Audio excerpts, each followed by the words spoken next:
Buenas noches a todos. Le damos la bienvenida a Verena Voss, Alfonso Aragoneses, y Alfonso se encargará de hacer la introducción, así que lo dejo en vuestras manos. Gràcies, doncs. Molt bon vespre a totes i a tots. Moltes gràcies per haver vingut.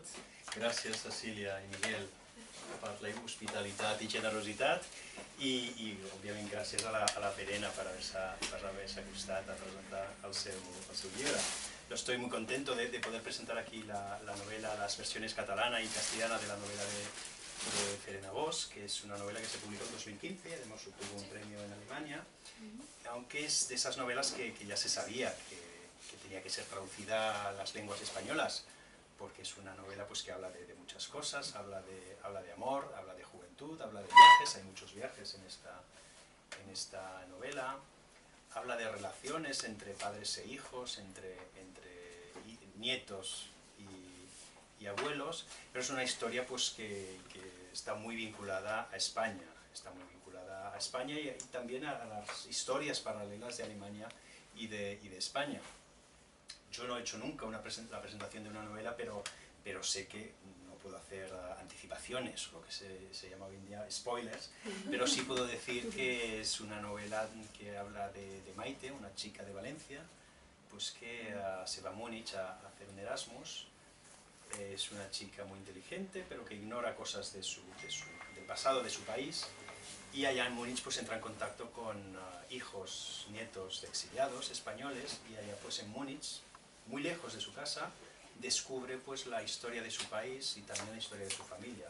Una historia familiar y una historia de España muy interrelacionadas.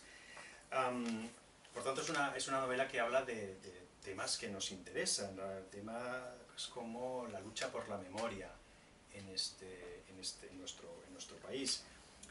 Habla de memoria, habla de silencios y habla de secretos. De silencios y secretos de familia, pero también de silencios y secretos de nuestra historia, de silencios y secretos que marcan el carácter de las personas de una familia, pero de silencios y secretos que también marcan la identidad colectiva de un pueblo o de los pueblos de España.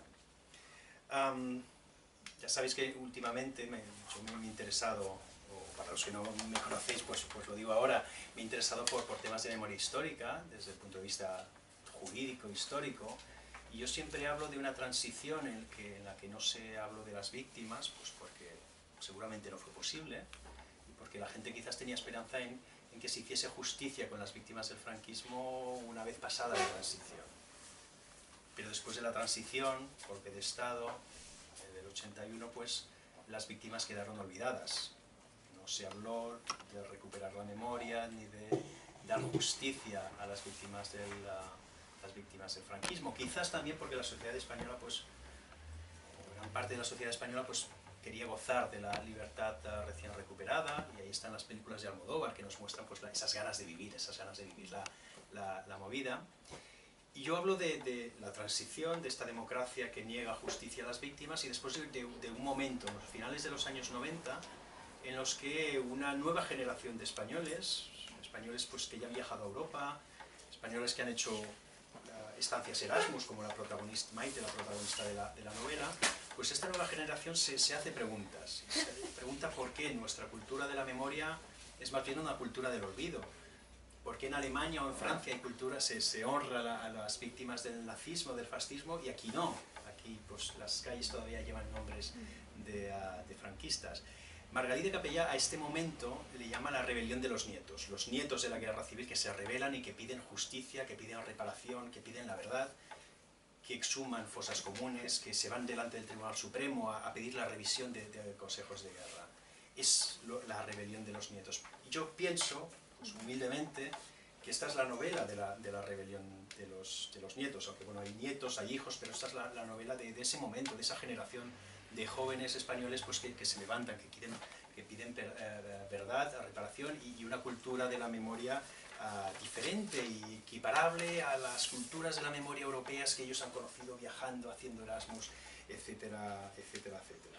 Por tanto, es una novela de descubrimiento del pasado, de descubrimiento de la historia, de hijos y nietos que buscan a a sus familiares desaparecidos, y de hecho pues hay un fragmento que a mí pues, me ha encantado, porque describe de una manera muy poética y preciosa, yo creo, la exhumación de una fosa común.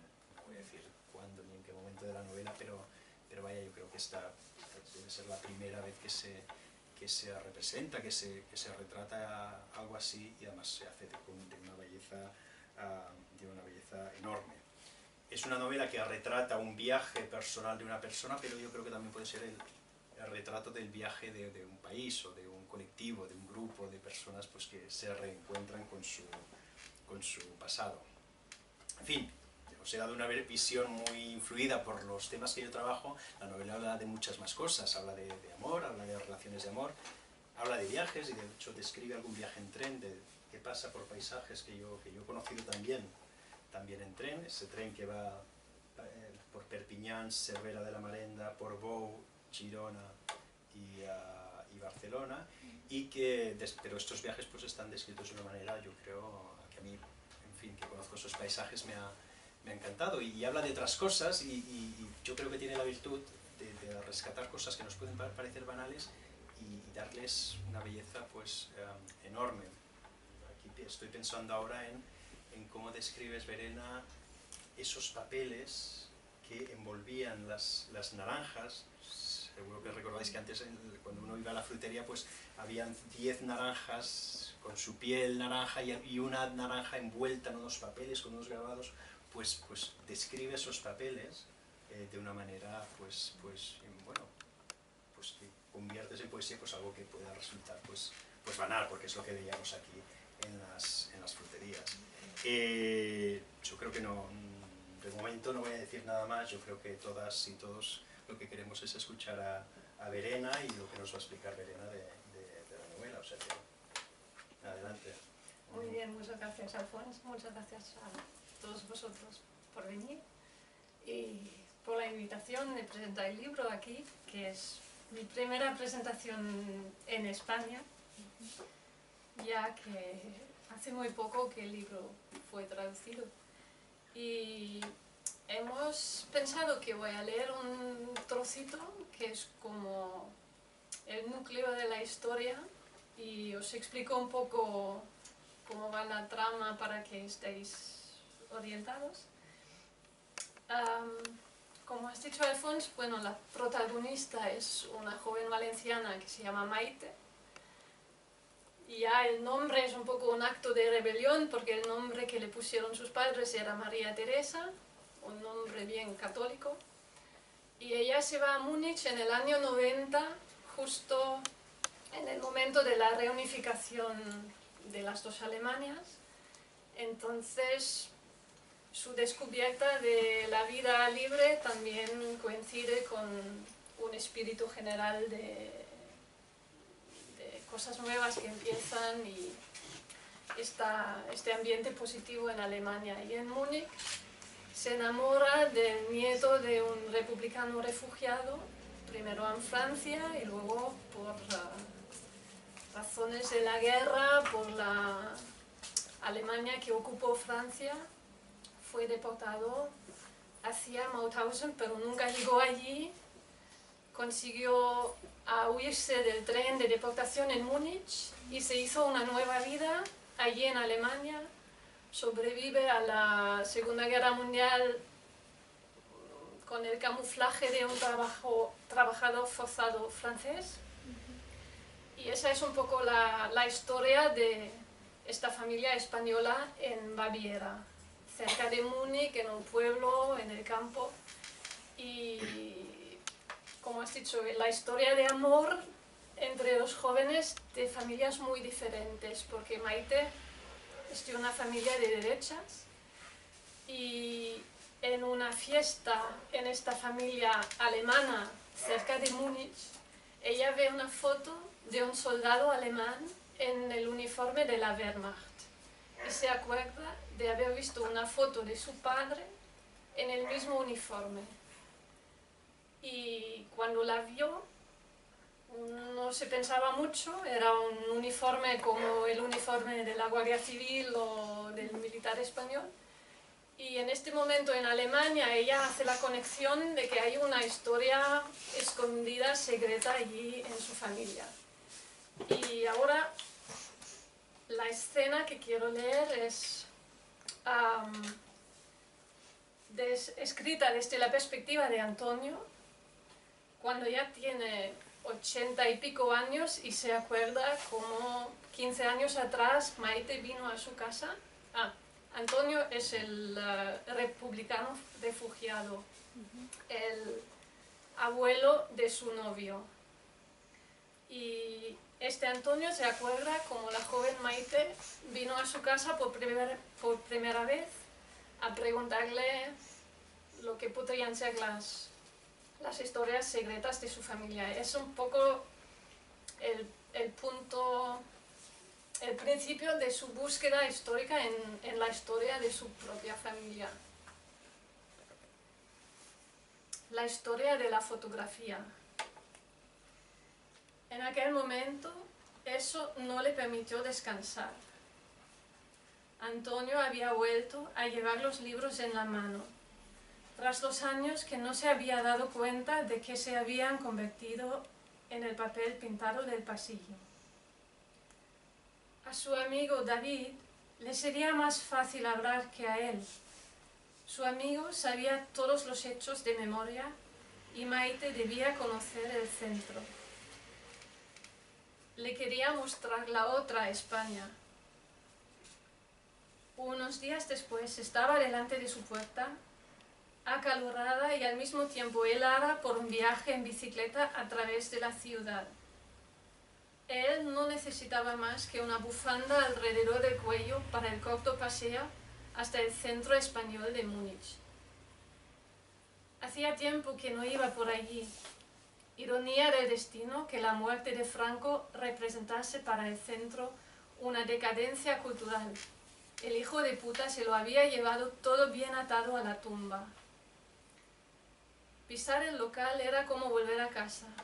Acústica horrorosa, la cacofonía de voces, los gritos de los jugadores de cartas, el ruido de los vasos, los golpes de las puertas del refrigerador, el raspar de las sillas en el suelo. Reparto de palmaditas en la espalda entre la gente, a los que hace tiempo que no ve y se acuerda de viejos tiempos. Cuando aquí se celebraban grandes debates, ¿a quién se lo dices?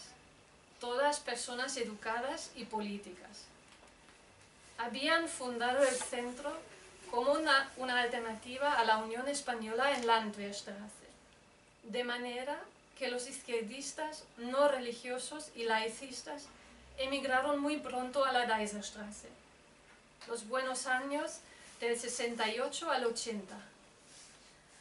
Los alemanes padecieron múltiples simpatías por España y por los oponentes de Franco y, ciertamente, por la buena comida.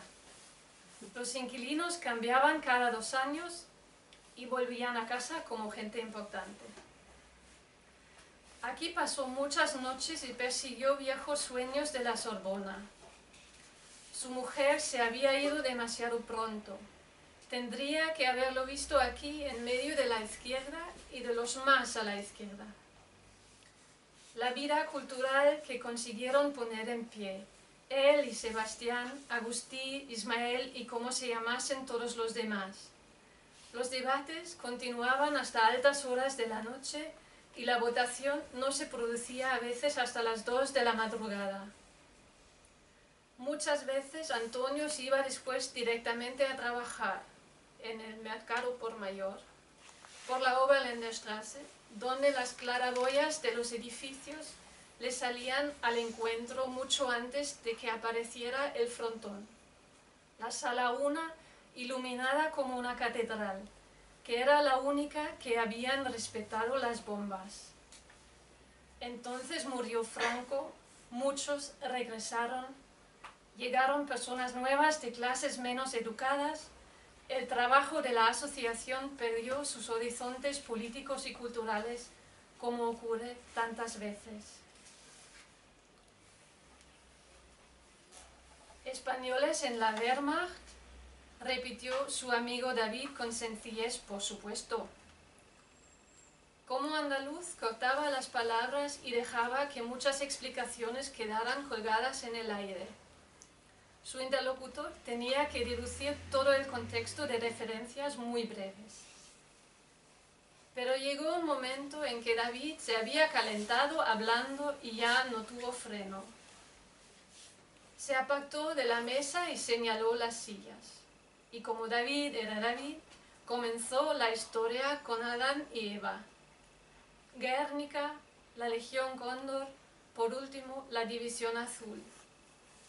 Con trenes a Alemania, pero sin duda más cómodos que los de Antonio y sus compañeros, y no a Mauthausen, sino a una guerra en la que querían participar. Querían esa guerra, querían tomar las armas contra el ejército rojo y se habían merecido ese infierno blanco. David hablaba y hablaba, hablaba en voz baja, pero detrás de sus palabras arrastradas brillaba la ira como a través de alabastro. La tormenta que sacudía las ventanas. ¿Quién hizo el mejor negocio? Era una pregunta que no era necesario plantear. Cuando Antonio se encontraba con Maite en la oscuridad al lado de su bicicleta, sintió que no podía dejarla ir a casa así. No sería bueno exponerla a David y después dejarla sola con sus nuevos conocimientos. Le pidió que lo acompañase arriba y ella entró en su piso como Alicia en la habitación de las muchas puertas. La cara de Maite se iluminó, recorrió con asombro las estanterías llenas de libros. ¿Qué se había pensado? ¿Que era un tonto ignorante solo porque su época no le había proporcionado los mismos privilegios académicos que a ella el presente? Lamentó haberle pedido que subiera. Entonces lo lamentó realmente por un momento. Como no podía echarla, la dejó en el pasillo para que echara un vistazo al país de las maravillas y fue a buscar vino y vasos. Llegó con un Rioja barato que sería suficiente, pero entonces se dijo: no seas un patán, y rajó con sus llaves la caja de cartón todavía cerrada con buen vino de Utiel Requena, que le había enviado un socio de negocios desde Valencia. Una casualidad, el hombre no podía saber que su familia era de un pueblo de allá arriba. El vino era excelente, aromas de bayas oscuras y casís, sangre y huesos bajo las viñas de su patria. Antonio degustó las notas complejas, mientras que Maite se lo bebió como si fuera sangría. Maite se dejó llevar por un regocijo infantil con los envoltorios para naranjas. Explicó cosas de su casa, que la cocinera le reservaba las naranjas envueltas. En casa de su tío abundaban las naranjas, pero hacía tiempo que no las envolvían en papel. Pues bien, Antonio puso la caja a su alcance. Coleccionaba los envoltorios, pero no se animaba nunca a ordenarlos correctamente. Era un coleccionista y un nostálgico incorregible, pero no era un archivista. En realidad siempre estaba a la búsqueda del país que había perdido. Tras la destreza de los grafistas de los años 20 y 30, y cada uno de los envoltorios tristes y los carteles mal dibujados de la época de Franco eran testigos de la decadencia cultural. Precisamente le estaba entregando a Maite uno de esos papeles cuando mencionó su graduación en el Colegio Alemán de Valencia. Una educación limpia, pensó Antonio, y miró las dos palabras en la escritura quebrada, pero allí tampoco aprendió nada de la División Azul. En la familia de Maite no se explicaba nada, eso lo había entendido Antonio. Era bastante plausible que ni en el colegio alemán ni en las otras escuelas se aprendieran las cosas importantes. Bueno, Tal vez Maite había oído hablar de la División Azul en ciertos colegios españoles. Los vencedores escribieron de nuevo la historia oficial y difundieron su versión de esta, y comenzaron con los más pequeños. En eso, ninguno de los dos bandos se regalaba nada. Una vez Antonio se tuvo que relacionar con un productor de Valencia, un franquista de la peor clase, y tuvo miedo. Se sintió aliviado cuando Maite pronunció el nombre de su familia. Ella no tenía idea de la ley y el orden de una dictadura. Antonio quería tomar un sorbo de vino, pero cuando se dio cuenta de cómo temblaba el vaso, se abstuvo. La División Azul, después teniente general de la Guardia Civil, desde luego el padre no había ido a Rusia por necesidad. Maite sirvió más vino, se movía con confianza alrededor de este desconocido que aún lo era para ella. A él le pareció extraña su propia sensación de sentirse cómodo en la presencia de esta hija de una casa de derechas, de la que se había enamorado su nieto y con la que en otras circunstancias no se habría relacionado nunca.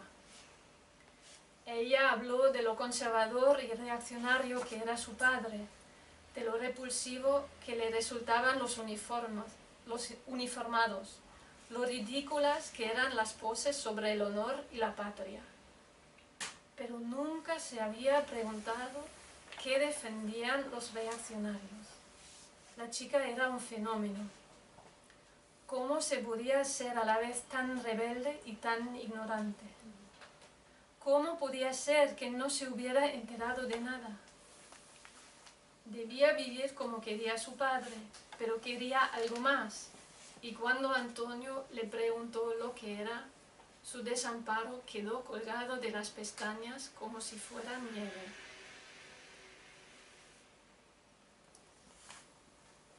Antonio cocinó para Maite más de una vez. Mientras que sentada en la mesa ella leía libros de David. Una y otra vez su mirada volvía a ella, bajo la luz de la lámpara sobre la mesa, con una mano en el cabello, ese cabello increíblemente hermoso. Escribía en un cuaderno de notas, tan apretado que se podría pasar toda la vida escribiendo en él. Anotaba frenéticamente como si se le estuviera acabando el tiempo, el de ella y no el de él. Se sentaba a la mesa como un regalo, joven y llena de preguntas. Algunas de las preguntas las planteaba mientras tanto. Con las mejillas encendidas, él bajó el gas, se secó las manos y se acercó a ella. Antonio se puso de rodillas. Fue muy consciente de la tensión en las articulaciones, se sentía joven y muy, muy viejo. Ella se volvió hacia él. Muy ligero el roce de su hombro, él se apartó espantado. En otra ocasión le puso una mano en el hombro, como sustituto, como consuelo, para guardar las distancias. Le habló de la guerra civil desde el punto de vista de los hechos, a la que se habían apuntado todos, perdedores, víctimas, verdugos, perseguidos, soldados de ambos bandos. En el verano del 39 nos fuimos a Francia. Huimos de la represión. En Francia nos internaron en un campo de refugiados. En junio del 40 entraron los alemanes. En agosto nos separamos por un tonto malentendido. Estas frases no olían a nada. No sangraban. Se hablaba, pero no se diferenciaba demasiado del silencio. Quería introducir a Maite en este mundo detrás de las palabras. No quería seguir sacando frases estériles de la boca. Este impulso hizo que se preocupara, hacía que sospechase de sí mismo. La caja de Pandora.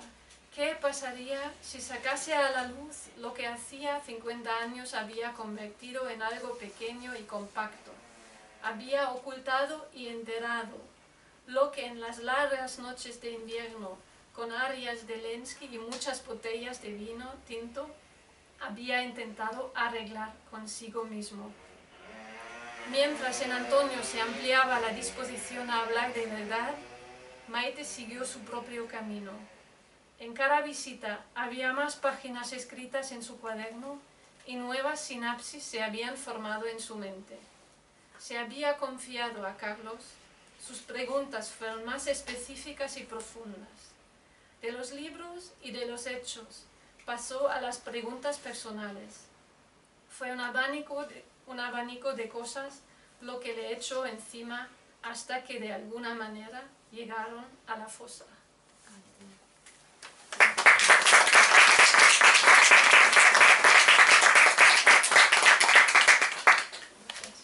Gracias, Elena. Has leído, pues, creo que es uno de los núcleos, ¿no? Sí. de la novela. Opino que sí. Yo no quiero comentar muchas cosas porque allá llegan unos hilos que vienen de la parte primera, que vienen desde Valencia hasta ese centro español, y desde ese núcleo pues parten muchos hilos también que nos van a llevar hasta el desarrollo de la historia y el desarrollo de la novela. Pero ahí está Maite descubriendo el pasado de su país y el pasado de su familia, y está, pues, en fin, yo creo también recomponiendo un puzzle, y además lo hace pues poco a poco, es universitaria, pero no investiga en la universidad, sino que conoce a Antonio, ve una foto en una fiesta, centro español, botellas de vino, Rioja, Utiel Requena, y poco a poco pues va siguiendo ese hilo de Ariadna hasta que va recomponiendo la historia. No sé si, bueno, podemos abrir el debate, la discusión, el diálogo a todas y a todos. Yo también tengo, pero lo puedo hacer más tarde, un fragmento que me gustaría leer en catalán, de la versión catalana, pero si tenéis alguna pregunta o cosa que decir. Es un libro además que está muy bien documentado. En la última parte, o sea, en las últimas páginas está fonts y agraïments, fuentes y agradecimientos. Entonces explica un poco las fuentes utilizadas por Verena para documentarse sobre lo que son los españoles de Mauthausen, lo que son los españoles de la División Azul, lo que son los españoles del exilio español en Alemania, y también de la emigración que llega más tarde a Alemania, y como pues eso también crea una determinada cultura.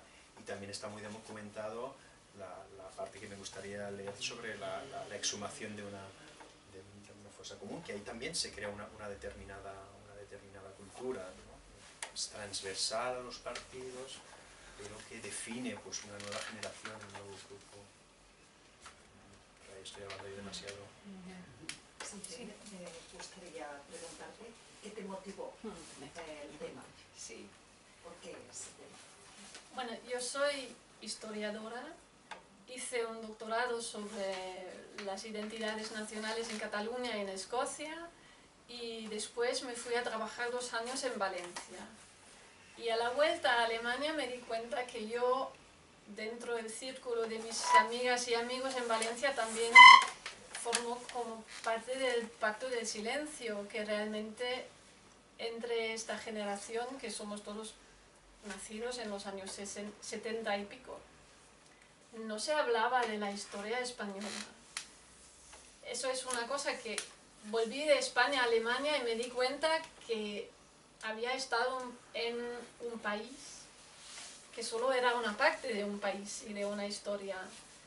Y había esta curiosidad de la historiadora, y descubrí también todo esta historia compartida del totalitarismo, del nazismo, que compartimos alemanes y españoles, de lo que yo en Alemania no había aprendido nunca nada.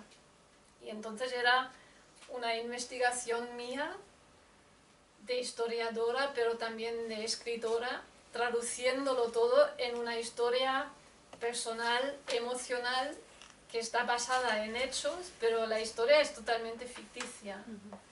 Y era también, bueno, es una historia antifascista, y es el deseo de dar voz a las víctimas también, a los que han sobrevivido pero que nunca han habido una voz.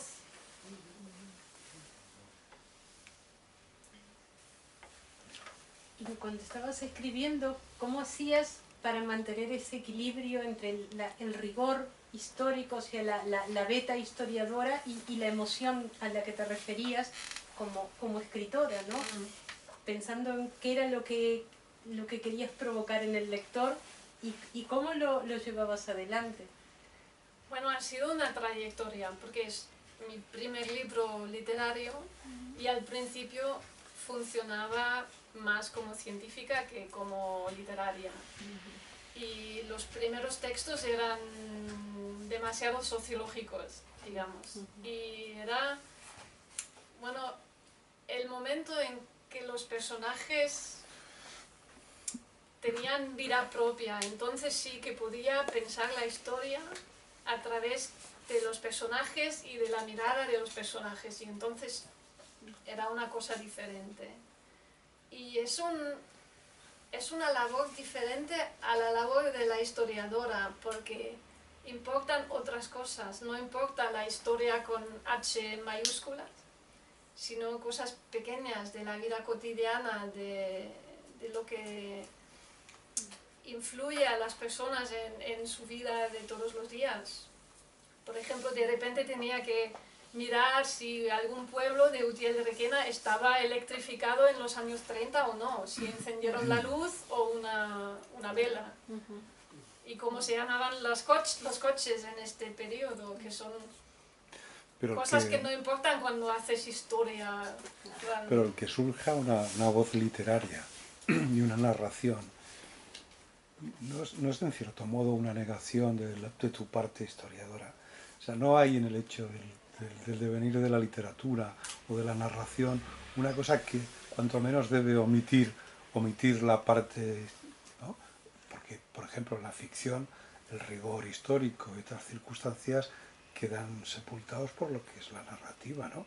Y no necesariamente la ficción debe tener un contenido... Bueno, utilizo las herramientas y el entrenamiento que he tenido para otros fines.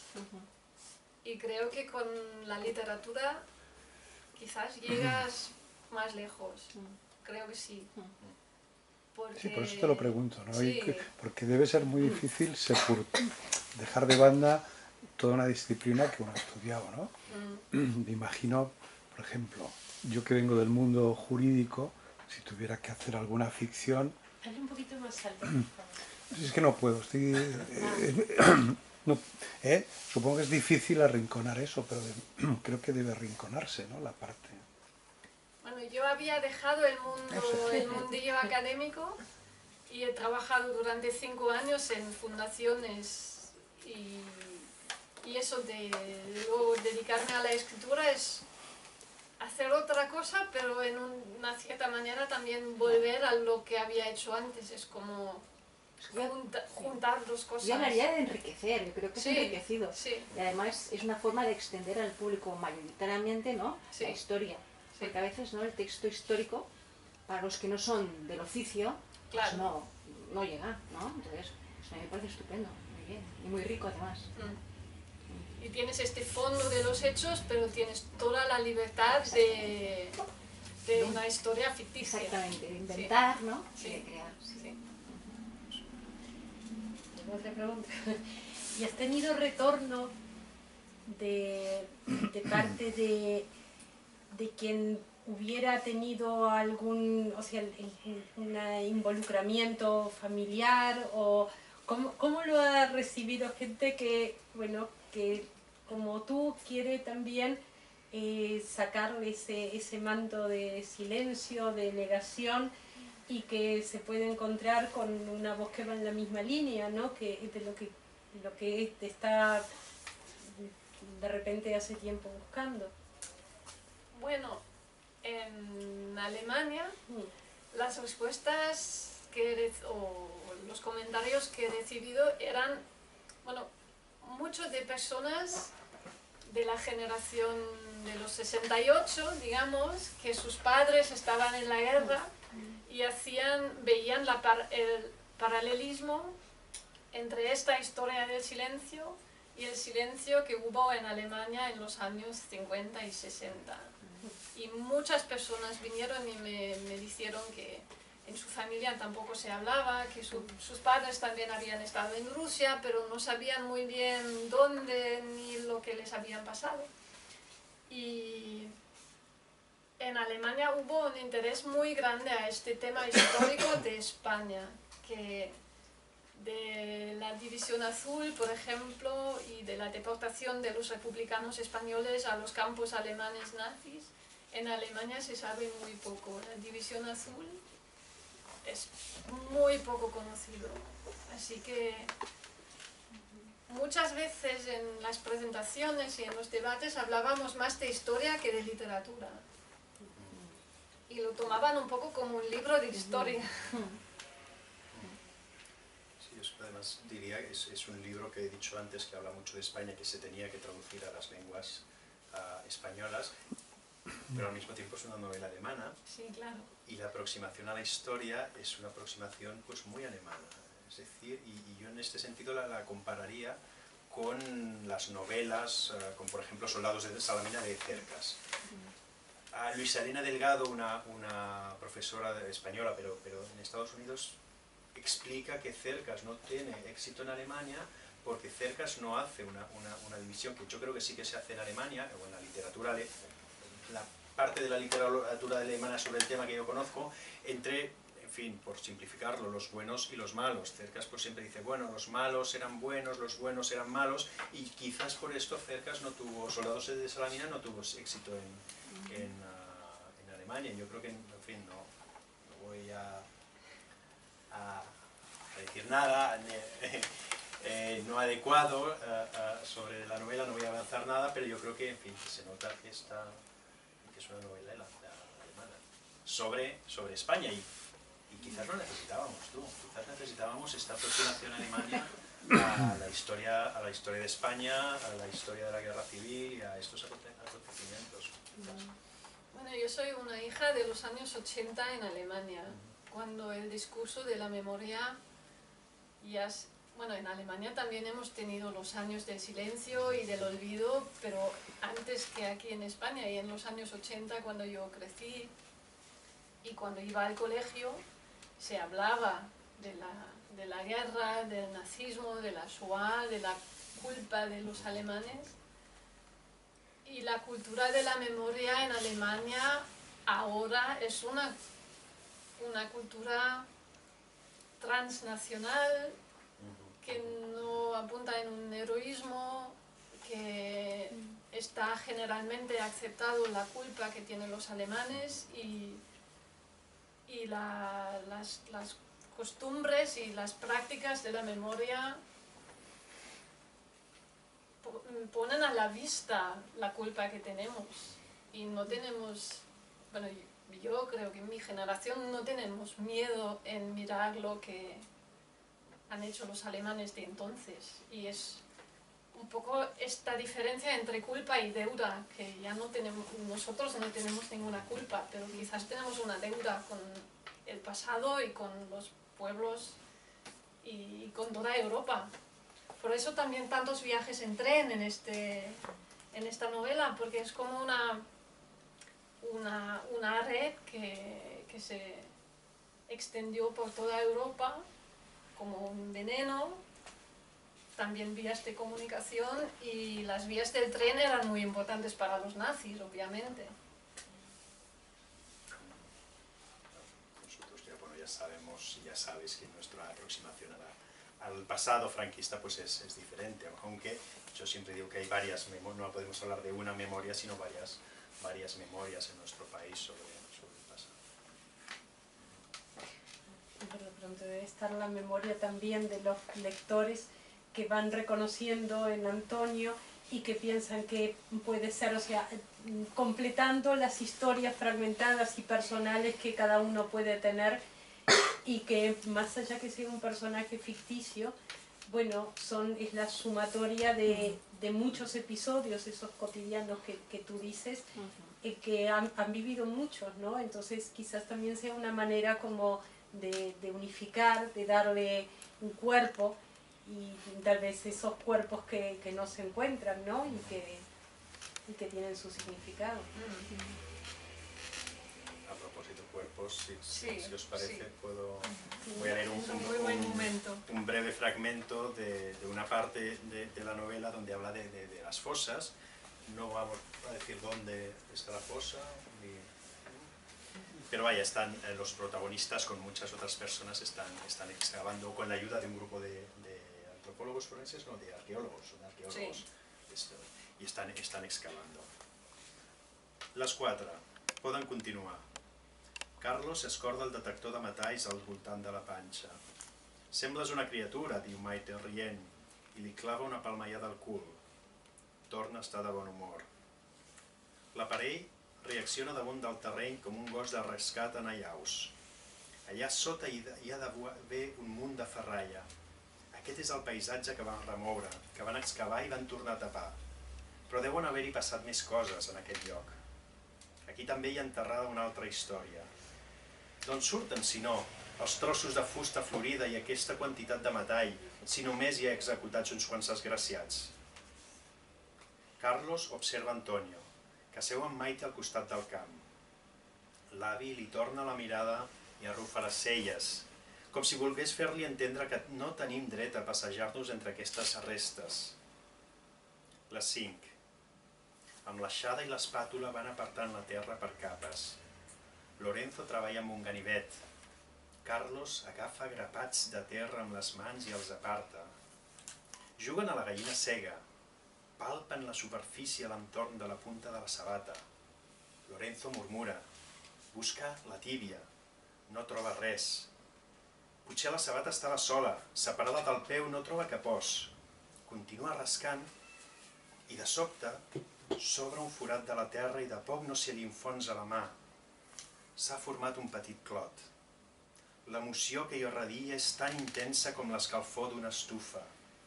Eixampla el forat. S'inclina cap endavant i mira dins. Carlos no hi reconeix absolutament res.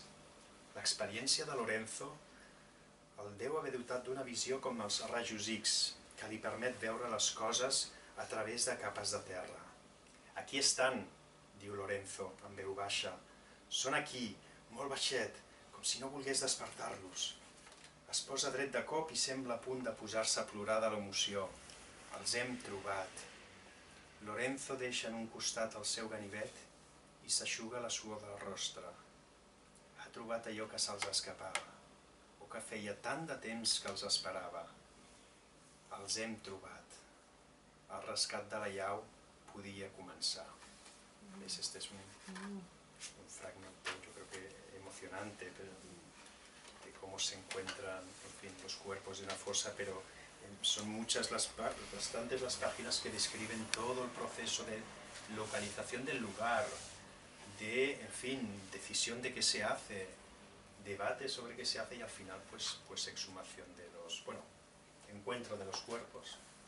Y aquí lo dejo, pero vaya, yo creo, no me equivoco y seguramente tú conoces mucho más la literatura sobre estos temas, que es quizás la primera vez que hay una novela que habla, que describe esto que está pasando en muchísimos lugares de toda la geografía española, la exhumación, la búsqueda de los cuerpos, la búsqueda de los seres queridos, pues para poder, en fin, cumplir con el duelo, que es algo que también señalas en la novela.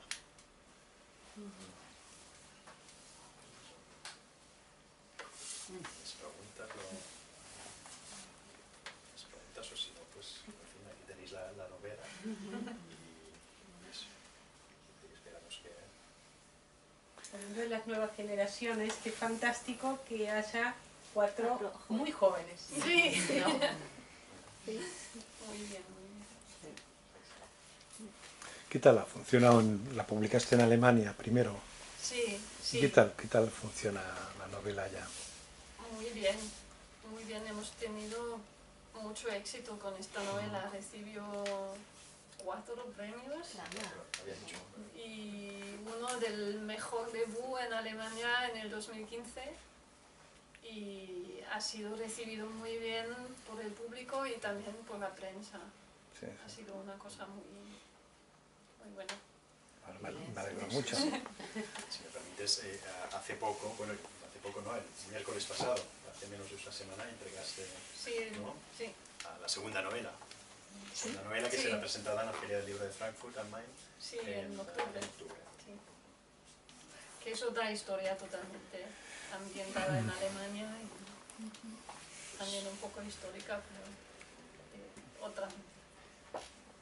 Pues yo no sé qué éxito tendrá aquí en las tierras de España, pero yo diría que, en fin, que va a tener éxito y que vamos a tener muchas ganas de leer y de releer tu novela, y a mí me gustaría pues, que esa novela además pues, alimentase movimientos, ideas, proyectos, y que pues, diese un nuevo impulso a toda esta lucha por la historia, por la memoria y, en fin, por los derechos de las víctimas. O sea que muchas gracias, Verena, por la novela, por estar aquí, por en fin, enseñarnos cosas de nuestro propio país.